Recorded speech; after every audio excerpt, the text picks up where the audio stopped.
K24-2025 budget. My name is Joel Chacha, and just to pick it up from where we left, now to Honorable, of course, Nabi Nabwera. Just look at the numbers. We have the national government getting 2.35 trillion Kenya shillings, out of which 1.6 trillion is the recurrent. Development only gets 750 billion. Your submissions on this? First of all, I want to declare some interest here. Gigi and I serve in the Public Accounts Committee. And in the Public Accounts Committee, one of the things we've raised is, as much as we put so much money in recurrent, we have realized that that money does not go into service delivery. Up to about 30–40% of it is wasted money. Similarly, we can do better in terms of recurrent versus development by, one, ensuring that we don't duplicate services. For sure, despite the fact that we went to devolution, there are many services we still retain at the center that would be better done in the counties. And I have always said, half the recurrent budget at Ministry of Health headquarters is not necessary at all, because they are supposed to be doing policy direction.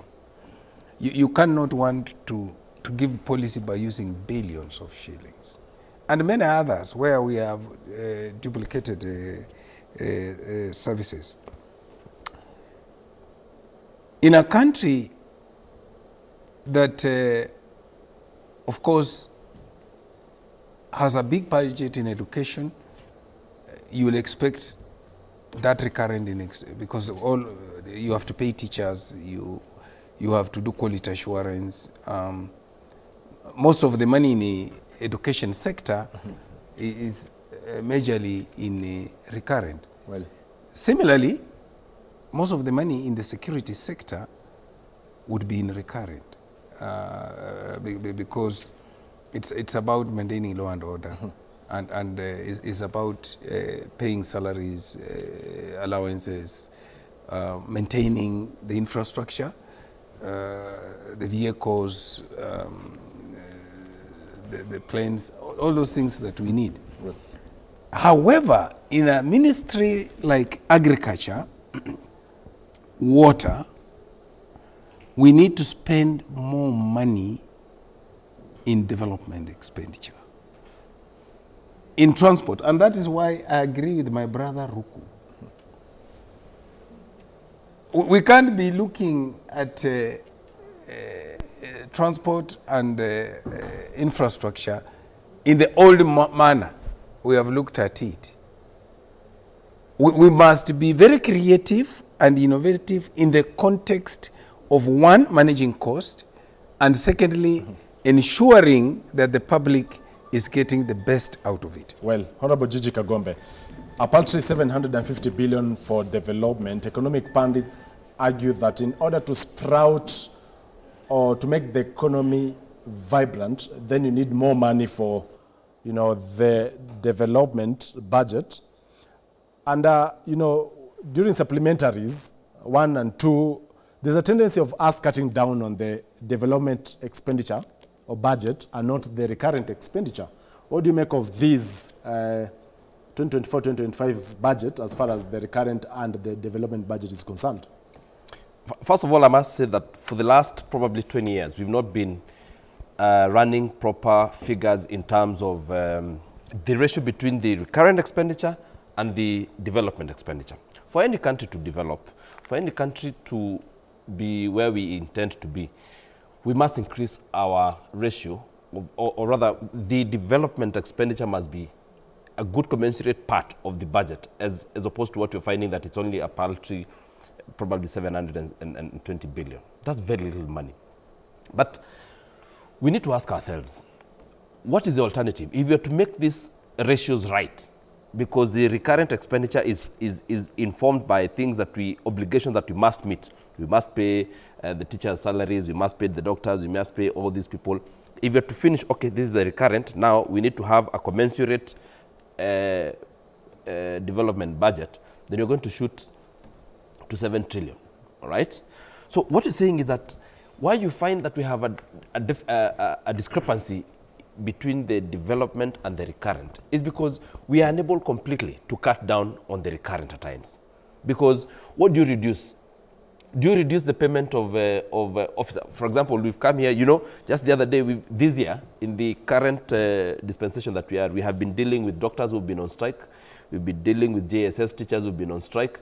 You know, even as the president walks around, you just walk around knowing that the teachers could be on strike anytime.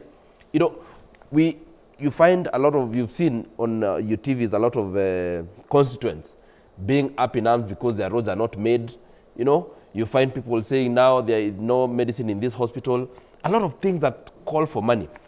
So at times, you are unable to completely cut down on the recurrent expenditure. What does that tell us? That tells us, Chacha, that we must have a very honest conversation with ourselves. Either we reduce the economic space, that we reduce it to an economy that we can finance, and that is what the president has been saying. We must start living within our means. It will not happen like this. Because if you're to say that we now live within what we can afford, because that would then be determined by, we say how much do we think we can actually collect as KRA. Then you make your budget to fit within only that amount. Let's get from Ruth Kinyanjui, an economist. Ruth, do you believe there is a room to actually balance the ratios, that is between the recurrent expenditure of 1.6 trillion and the development budget of 750 billion? Is it that we cannot reduce the recurrent expenditure, let's say for travel? Thank you, Chacha. I think it's all a matter of priorities in terms of where the government wants to go, but there's a lot that can be played with when it comes to the recurrent expenditures. I rightly said that that money actually it doesn't help much in terms of the development of the country, and more so because as the legislators have said, they actually know where the issues are, and it's something that can be fixed. However, Chacha thinks in government takes long. They take long. And in the taking long, sometimes they are lost in between. And I'm looking at it from the whole issue. I can start with, say, for example, the issue of even wage bill, which is something that it's very continuous from one government to another, from the next one to another. And the goodwill, especially because every government normally comes with its people. And as we've seen previously, that the government wage bill continues being very heavy, sometimes heavier than even the development or the development money. On the issue of the other thing that was said is also the issue of the technical, who are at the center of the budget. So can they be trusted in terms of overseeing or even the implementation of this budget? From a legislative perspective, how do we cap so that we ensure that, because we've also seen that many legislators saying they have also not been able to properly read the budget, then are we saying that we are leaving all the responsibility to the technocrats who are going then to do everything or to plan everything for the country? Does that resonate? And I normally go back, does that resonate or go back or align with the current government's plan and responsibility and the promises that they gave to Kenyans? And that is where a lot of disconnect normally comes in, Chacha, because plans even have to align with what we told the people. And the reason why, Chacha, you will always see during every budget, there's a whole, people are annoyed, people are not happy, there's an outcry, is because sometimes they feel whatever was promised actually is not what is being given. And these are some of the things that we have to start looking at, and especially from an overview. Even before I go maybe into the details of the amount that was promised to do this or that, is there something that is happening? Or when we say we are doing something, or when the government says it's doing something, is just to silence or to manage expectation of the people? I think something needs to be done in terms of balancing the expectation of the people, the implementation. Thank you. That's Ruth Kinyanjui, who has joined us live from the US. She is an economist. Thank you so much for creating time this morning. And now to Honorable Geoffrey Ruku, and for the members on the panel, we'll be having a minute each to submit as we almost wind up. The revenue targets of 3.434, that is in totality, where the ordinary revenue of 2.9 trillion is there, and the appropriations in aid, 441 billion Kenya shillings. Honorable Ruku, already 108 out of 120 stakeholders have rejected the finance bill or have opposed contentious clauses in that particular bill, and it aimed to raise 302 billion Kenya shillings. Should they amend it, of course, these will reduce. How then do we strike a balance in terms of listening to Kenyans, but at the same time financing the bill? A minute. Kenyans' opinions are critical, and I'm sure we as the National Assembly, we will be at the forefront to listen to the views of Kenyans and to see how we can balance the views and the government obligations, both local or domestic obligation as well as international obligation. Because one of the key things which the government has to do, we have to pay our international obligations. Reliability management of this government is key. We don't want to go Ghana route, where we saw Ghana cutting taxes, reducing taxes, but at the same time defaulting the payment of the Eurobond. So we don't want to go that kind of route. So we have to strike a balance between ensuring we are able to collect enough revenues which can meet our domestic as well as external liabilities for this nation, which is extremely critical. But Chacha, we have to focus moving forward on the sectors which can create jobs, which can create more revenues for the government. Not only revenue, but also create jobs for our young people. And if there is a sector which we are not doing very well, the transport sector. People in Kenya, most households in Kenya, especially at the bottom of the pyramid, they use 50% of their income for payment of transport cost. That data is there. So we have to work around there. It's an opportunity even which Kenya government can revitalize that sector and gain a lot of revenues out of it. It's a big opportunity right there. On the ministerial allocations, key sectors such as education has a budget cut of 30 billion, or it has been reduced. Agriculture 14 billion, health 7 billion, transport 39 billion, energy 22 billion. Whereas the office of the president and his deputy has allocations of more than $1 billion additional. What do you make of this in a minute as you wind up? And I told you from the beginning that maybe I share with the Ruku the feeling that the technocrats seem not to understand what would spike the economy. For God's sake, if you look at the money that was increased towards that end, is again going towards recurrent. And we are saying there is recurrent that powers the economy, and there is recurrent that maintains the economy. What we want is recurrent that powers the economy. I really, even on the floor of the House, raised my issue that we need more money in education sector, in agriculture, I mean, it is a fallacy for me. We change the whole model of healthcare. We want to go to universal healthcare. And again, we are cutting money. So how do we achieve it? By the way, you can look at money in healthcare from both sides, both the development and recurrent. Why? Because when you have a health society, a health community, productivity increases. Well, thank you. Now to Honorable Gigi Kagombe, as we end up on the ministerial you know that question that you've asked, Chacha, I've heard the way you've asked that question, that there's been budget cuts in the Ministry of Agriculture, in the Ministry of Education, and now there's a budget increment in the Office of the President. I know it's very easy to make such a statement, and it's a very volatile statement to show like money. And I don't know why we've been creating this narrative. Oh, you know that thing called the Office of the President. For example, the money that has been increased to it is money that is going to the government printer. We have been saying that a lot of these things that we've been buying, we've been purchasing every printing. You want to do Can you imagine in this country we can't even print our own money, we can't print ballot papers, you know, we have to go to other countries. We're just saying that the government printer has enough capacity if we just make sure that we have allocation to them. Like now the 350 billion that has been allocated to them is to make sure that in future we save the 6 billion that we spend during elections and other such monies. So this is not money that has just been removed from, you know, the way you ask that question is very volatile.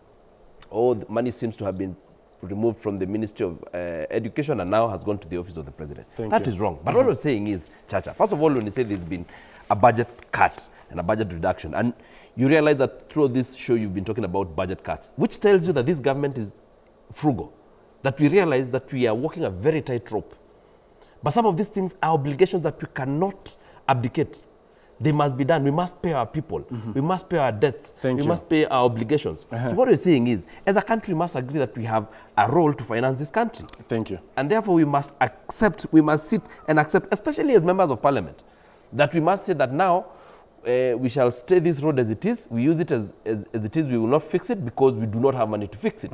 We cannot imagine that there's some place where money is made for the government and there is another place where we get money to spend. We must know that there's a cause and effect and know that these two things are related. Well, thank you so much, Honorable Gabriel Kagombe. He's the Gatundu South Member of Parliament, Honorable Nabi Nabwera Lugari Member of Parliament, and as well Honorable Geoffrey Ruku, who's the Mbeere North Member of Parliament, who have created time for this conversation. It's time to now toss the ball to my colleague Linda Koskei, who is in Parliament Buildings. Linda, over to you.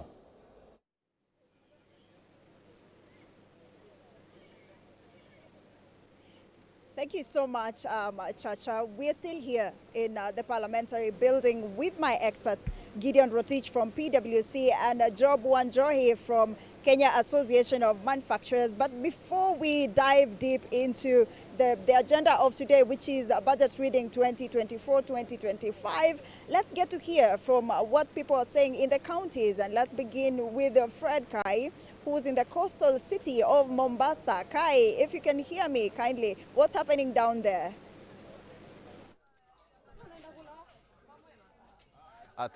Thank you so much, Linda, from studio. We are coming live from here at Kongowea Market, whereby we are going to engage traders on the coming up of the budget reading today in the evening. Maybe to just get their take on what they're anticipating about the budget and how they feel about this 2024-2025 budget. Is it favorable to them, or maybe they have another opinion about the same? Maybe if you are going to allow me to just speak with them in Swahili, so that it can be easy for us to engage here at the markets and maybe to just get their view about this budget. Pengine mzee wangu, tutaanza kwanza tuna jina lako, wetu nani, unatuambie tu bajeti inatarajiwa kuweza kusomwa ama itasomwa siku ya leo majira ya kuanzia saa 8 hivi. Pengine matarajio yako ni yepi kuhusu hii bajeti ya mwaka huu na mwaka ujao? Kwa majina naitwa Joseph Githaika Mwaniki. Lakini bajeti ya leo tunatarajia inaweza kuwa mzuri, lakini vile imetiwa sumu na wanasiasa. Sababu tunajua hawa wanasiasa wakija kwetu wanaongea vizuri.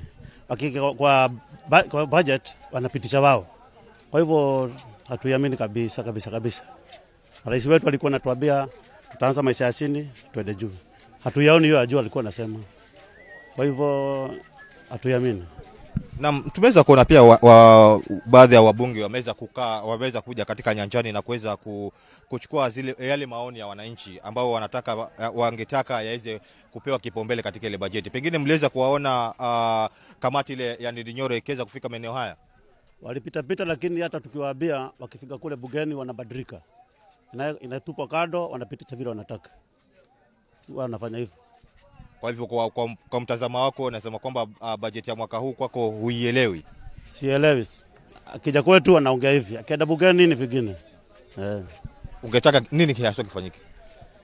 Ningetaka vile wananchi wanapitisha, wanaomba ipitishwe vile wananchi wanaomba maombi yao. Sababu kila kitu iko juu na saa hii wakiendelea kuongeza pia sinikuumiza wananchi.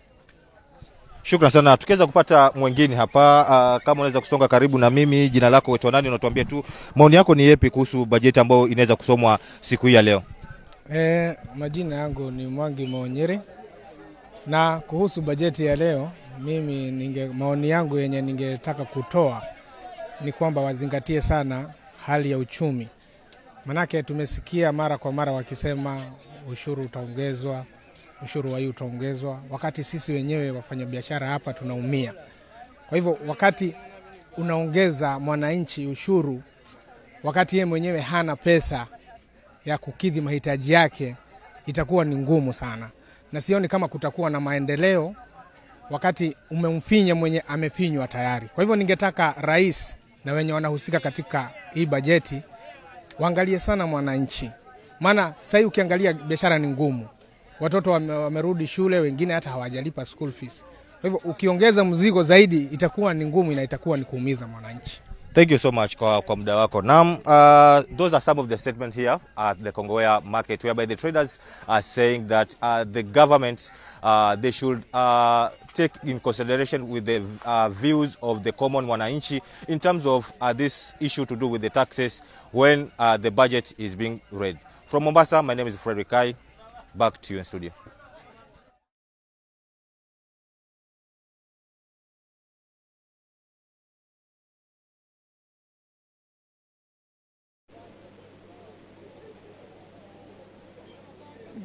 Thank you so much, Kai, for those insightful discussions right there. Varied reactions from Kenyans speaking about the finance bill as well as today's agenda, which is the budget reading 2024-2025. And remember, today we try to dissect or unpack this 2024-2025 budget with the panel of analysts here. I have experts from different sectors who will be giving us their insights on what they think about this finance bill as well as the budget reading today. Remember, this is a critical piece of legislation that aims to give an overview of the landscape, of the economic landscape here in the country. So I think right now I can engage my experts in regards to that. From Mombasa, most of the people are saying this is an expensive budget, and many of them are still speaking about the finance bill. So perhaps just for the benefits of our viewers today, would you be able to give us the difference of what this finance bill really means as opposed to the budget? Thank you, Linda.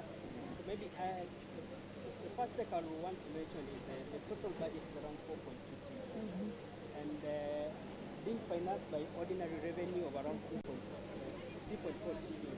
That leaves a gap of around 700 billion that we finance made by borrowing. When I talk of borrowing, so around 50% of the 700, so around 370 billion will be financed from domestic borrowing, whereas the other 370 billion will be financed from external borrowing. So the 3.4, we are expecting to raise 3.4 billion in the coming year. Okay, Gideon, just allow us just to check on what's happening on the other side. There's a bit of action done. What's happening over the other side?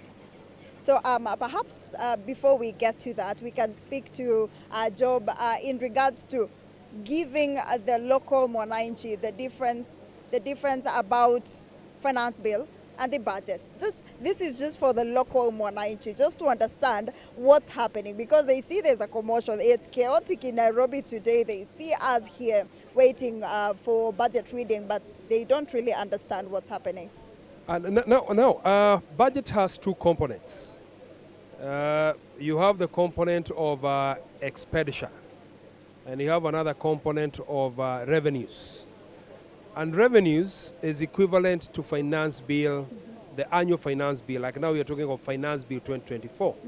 So you'll find that the finance bill is the one that has measures on collection of revenues, so that those revenues can be used to settle some part of the expenditure. And that's what my friend Gideon is talking about, that we have in this budget some expenditure that has been set out by the government, and also revenue measures. And the revenue measures are the ones that we'll be discussing in the finance bill 2024. So those are, they're conjoined processes. And you may find that in the budget reading, there are some components that are missing in the finance bill 2024, and they are likely to end up being included in the finance bill 2024. Based on our our feedback that we have provided as far as the budget is concerned, or even the reaction that we have been getting from the public. Like now you may hear the CS for the National Treasury pronouncing himself on probably the loaf of bread or on eco levy, either stating it differently from what is the Finance Bill 2024, and is just a way of ensuring that both processes are reading from the same page. That notwithstanding, you'll find that the revenues that we have been collecting through the Finance Bill over years have been lower than the expenditure. It's just like from wage perspective. If you're earning 300 shillings per day, but you are spending 500 shillings per day, that means you are falling short of 200 shillings per day. That's how our budget looks like. Our revenues are lower than the expenditure that the government has set aside. And again, from home perspective, for you not to feel the financial strain, we normally strive to have balanced budget at home. That means is where the expenditure is equivalent to the revenues that you are receiving per day. But is that what we really see? That's not what you're seeing in the budget that we have been reading for a number or a couple of years. You find like now this budget, the preliminary figures that we have from the budget policy statement is that we have 4.7 trillion budget in terms of expenditure, and out of it, then you remove the debt redemption, or what is going to be used to pay our debts at a tune of about 850 billion Kenya shillings. So our budget is at 3.9, what we know that we can expend in the next 12 months. But when you look at our revenues, the ordinary revenues is 2.9 trillion Kenya shillings. If you add what is called appropriation in aid of about 450 billion Kenya shillings, it's taking us to 3.4 trillion Kenya shillings. So if you take the 3.4 trillion Kenya shillings minus the 3.9, you see there's what now we call the fiscal deficit, the balance between the revenues and the expenditure of about 500 to 600 billion Kenya shillings. And now in that the fiscal deficit, just like the way as an individual would run to a Shylock, or you run to a SACCO, or you run to a bank to get now some loans. So the government also runs to borrow loans from IMF, World Bank, from Western nations, so that they can now allow me to just bridge cut the you fiscal short there, deficit. but we'll pick it from there. Because we have Kagina in Treasury. Kagina, if you can hear me, what's happening in Treasury? Is the Cabinet Secretary in yet?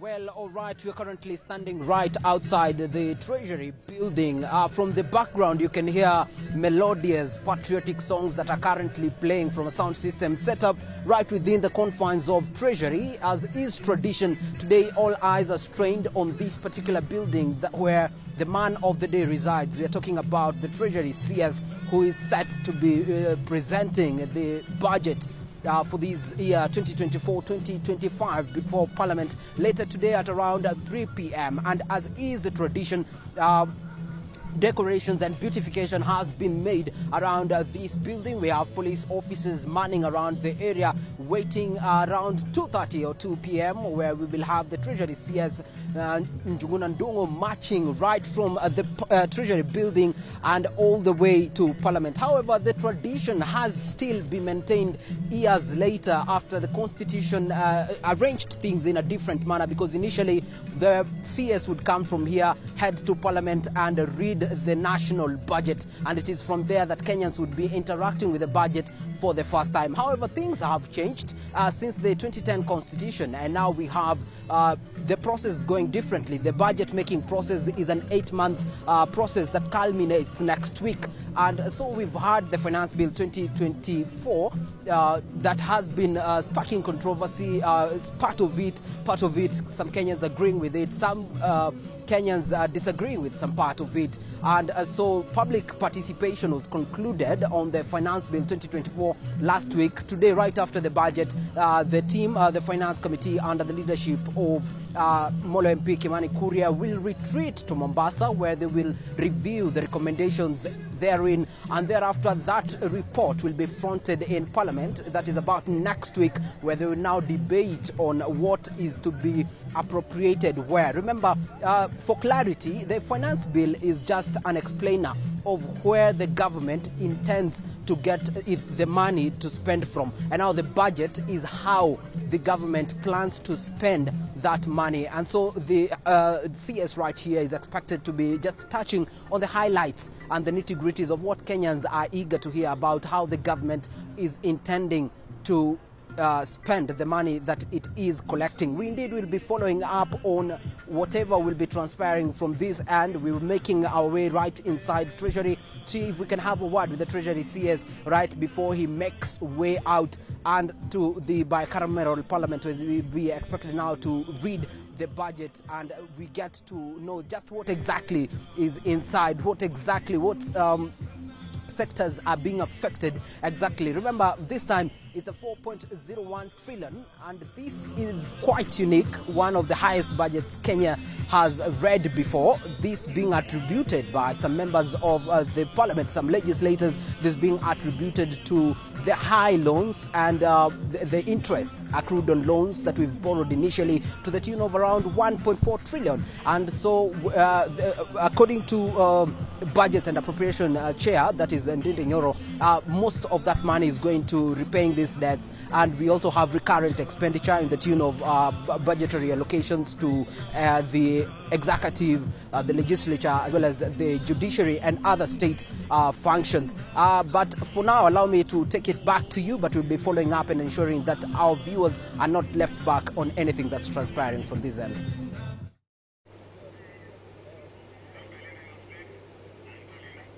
Thank you so much. Thank you so much, Kagina, for that. And we'll continue to keep a keen eye on what will be happening in that side of Treasury. And back here in Parliament, I still have my panelists here, Gideon Rotich from PwC, as well as Job Wanjoy from Kenya Association of Manufacturers. Thank you so much for sticking with us. Job, we left it off from comparing the revenue collection vis-a-vis the expenditure. Kindly take us through that. Yes, so what I was trying to explain is that once you are unable to satisfy your expenditure with your ordinary revenues, then you hit to the commercial banks to get loans. And that's what also the government does. It runs to its friends, the IMFs, the World Bank, various bilateral nations, so that we can get loans to be able to bridge that difference. And preliminary data shows that that now gap between the expenditure and the revenue for the budget that we are reading today started at about 500 billion Kenya shillings to 600 billion Kenya shillings. And from where I sit, I'm finding it very ambitious. The person who came up with that fiscal deficit of 500 to 600 is very brave, because if you look at the current budget, we already have a fiscal deficit of 900 billion Kenya shillings. So being able to move from 900 billion Kenya shillings to 500 billion Kenya shillings speaks of various brave measures that the government wants to put in place so that we can do this. Yes. And since you introduced the factor of debts, perhaps I can come to you, Gideon, in terms of the amount of money allocated to payment of debts, and just a portion of it allocated to development. What does this mean? Does it mean that for the next 1 year there will be no development per se? Because remember also President William Ruto previously say that we are going to tone down on long-term infrastructural and development projects, and we are going to deal with immediate factors. What are Kenyans staring at? Thank you for that. So maybe before I tackle the issue of debt, as you mentioned, and really looking at what you mentioned about the infrastructure. So looking at this budget, remember there are certain sectors of the economy that are key, then there are those that are enablers. So infrastructure is an enabler. Sectors such as agriculture are really key to the economy, but then you now come come in and find infrastructure as an enabler, meaning if you have good roads, the farmer is able to transport their produce to the market in the right time. So what the president has been saying is he's really trying to service the current laws that we have. Now, looking at the long-term impact of the laws that we have, and really what is, I would say, in my opinion, what's really messing us is our loans are maturing more in the short term than in the long run. So if we had loans that will be maturing in the long run, 30 years, 50 years, then you're able to spur economic growth by now investing in enabling sectors that enable the economy. But Gideon, what we've been experiencing so far, what we've been experiencing is that we are getting from debt to debt. We're jumping from the frying pan right to the fire, where we are servicing this through Eurobond. So what really is happening, and what should we done?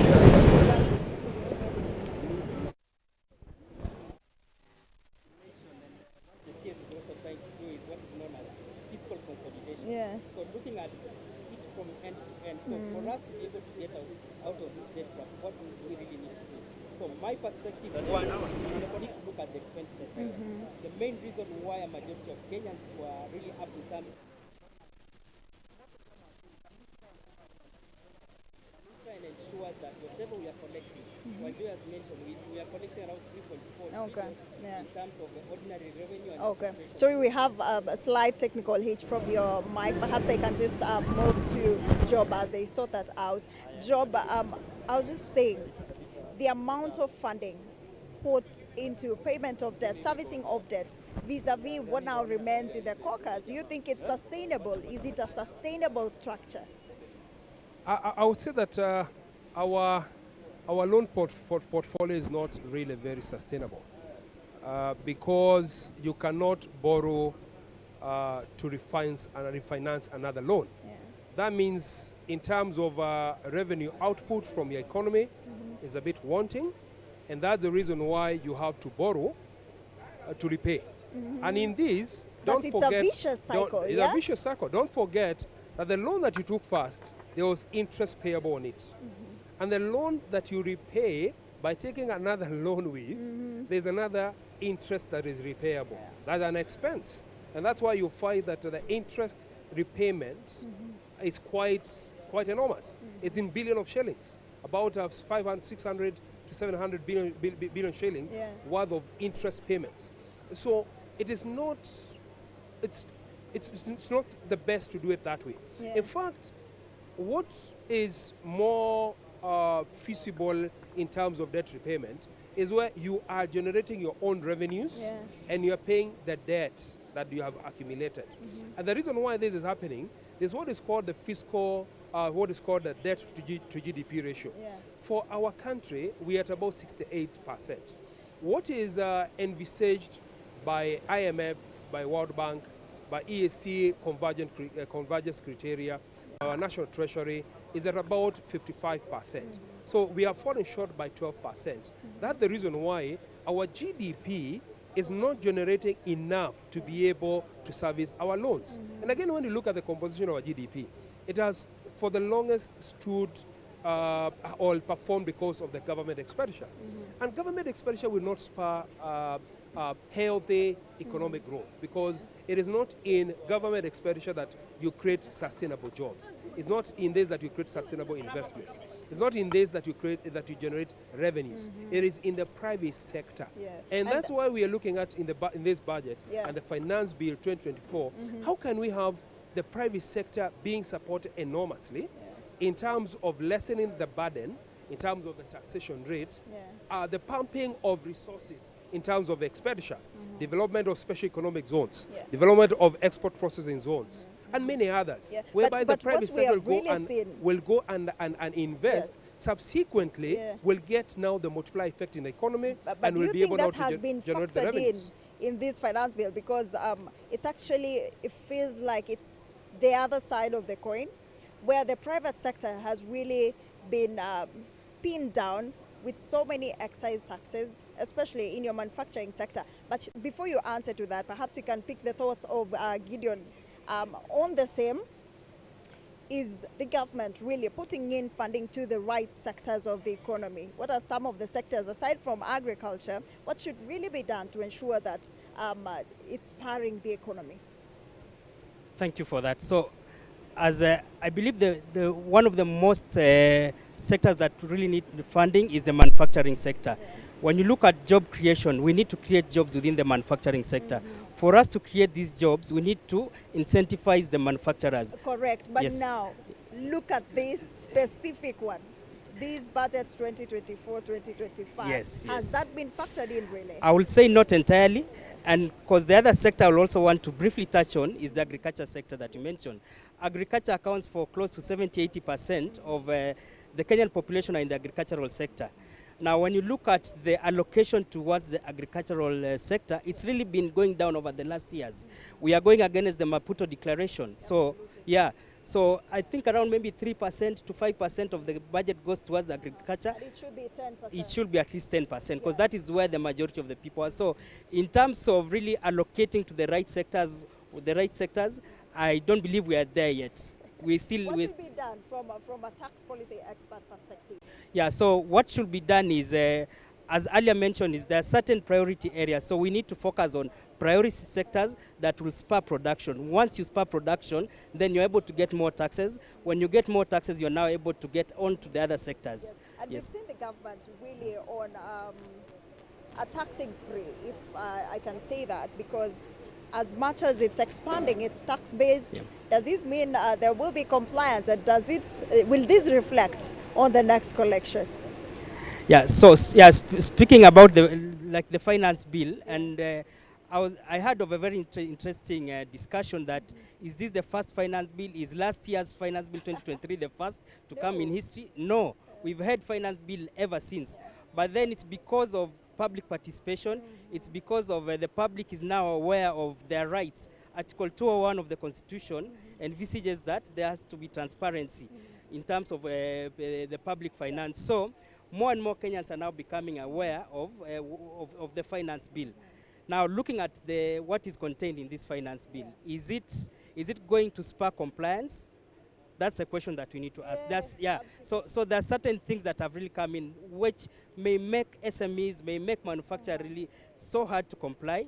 Then when you also look at the other administrative aspects, remember, other than now the finance bill, when they become operationalized, the Kenya Revenue Authority is responsible for collecting these taxes. So they're also coming up with other measures to ensure that they're able to collect from a compliance perspective.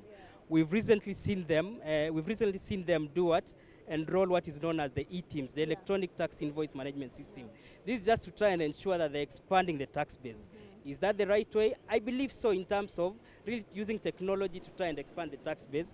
But from a tax-based perspective, I don't also believe we are there yet. There's so many other sectors that I would say are not really participating fully into the tax bracket. Absolutely. It doesn't mean that the bigger the number of taxpayers, the bigger the compliance rates. In fact, what has been said is the finance bill, again, is more focused on a small proportion of Kenyans who are already feeling the pain. So you are now paining them other than going to the other sectors that need to contribute to economic growth.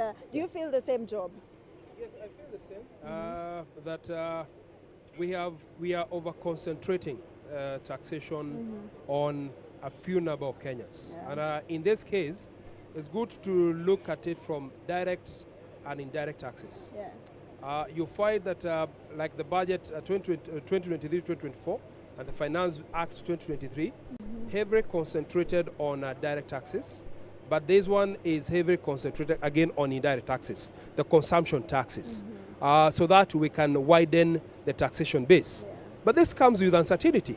You never know who is going to consume the goods that have been produced, as opposed to the direct taxes, whereby you know the revenue base from the income tax perspective, rather than from a VAT perspective and from excise duty perspective.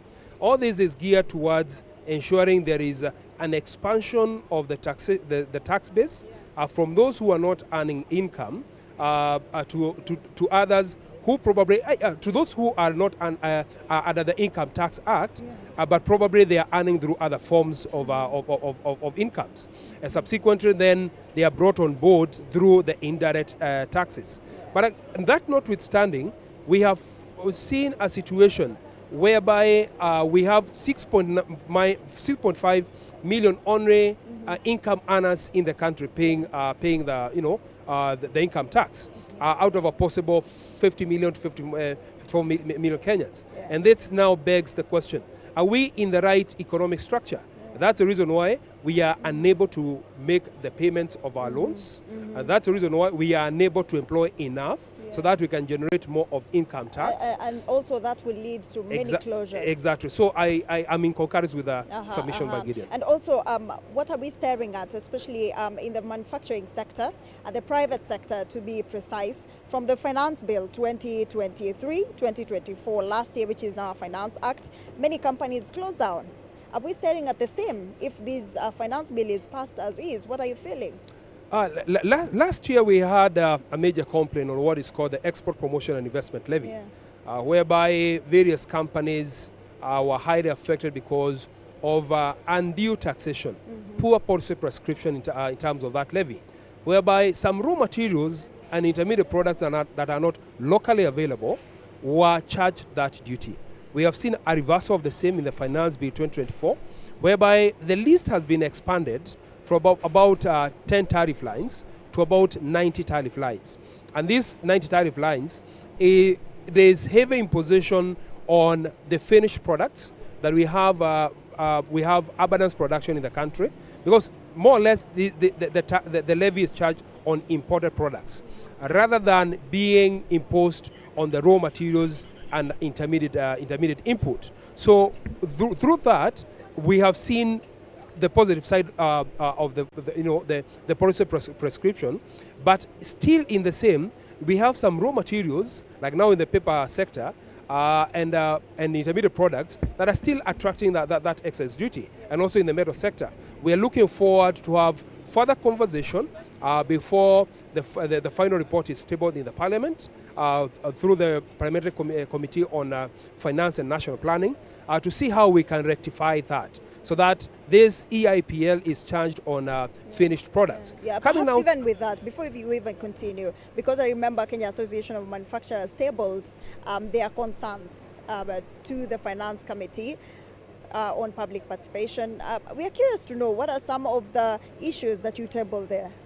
One of the issue that we tabled is on eco-levy. An eco-levy is an environmental conservation levy that has been put in place. We are supportive of it. However, we are supportive of environmental conservation as manufacturers. However, we find eco-levy is duplicated because we are paying what is called extended producer responsibility fee that we pay to a third-party organization, or we pay to an agency that helps to collect what is waste, what has been thrown or what has been put into the environment and may pose hazard to the environment. And subsequently, we pay that organization so that they can mop up, they can collect that waste, and then it is recycled, like now the plastic bottles, the plastic paper bags, and whatnot. So yes, that eco-levy, we are opposed to it because it's a duplicated cost, and if we cannot shoulder it, we'll have to pass it down to the consumers, and subsequently it makes our goods more expensive. Yeah, I'm sure there are several issues that you tabled. You'll tell us about that, but I'm also curious to know what Gideon thinks about this eco-levy thing. Yeah, as Wanjoy put it, we need to conserve the environment. When you look at it also from a global perspective, we are all going green. So yeah, we are looking at the green of the future. As I earlier mentioned, from a renewable energy perspective, we are over 95% reliant on renewable energy. Kenya is, I believe in Africa we have around 3 countries, almost under 100% renewable energy. But then, with the eco-levy, should we be overtaxing other sectors so that we are compensating the other sectors? So I think there needs to be a balance at the end of the day. No, I feel like there's still a lot to discuss about it. The repercussions away from now it has been imposed in a scenario where it will be passed, what are the repercussions? What is the ripple effect that we should expect as Kenyans? Because that is one of the levies that has been pronouncedly been spoken about. Yeah, the immediate impact that will be felt is an increase in the cost of production, an increase in the cost of goods. Yeah. So certain items that have been mentioned that's really targeted towards the eco levy. Yeah. You may find items such as batteries. There's suggestion that there's a levy on based on a kg of a battery. That's just an example I'm giving. Now, looking at that, it will have a direct impact on the cost of that product. So what we'll be seeing effective, if it is passed as is, the cost of procuring the items that are listed under the eco levy will automatically increase. Okay, Yes. okay. Thank you so much. Thank you so much, Gideon. We'll speak more about that, and we'll be dissecting these budgets 2024, 2025. But before that, let's take a short commercial break. Don't go too far.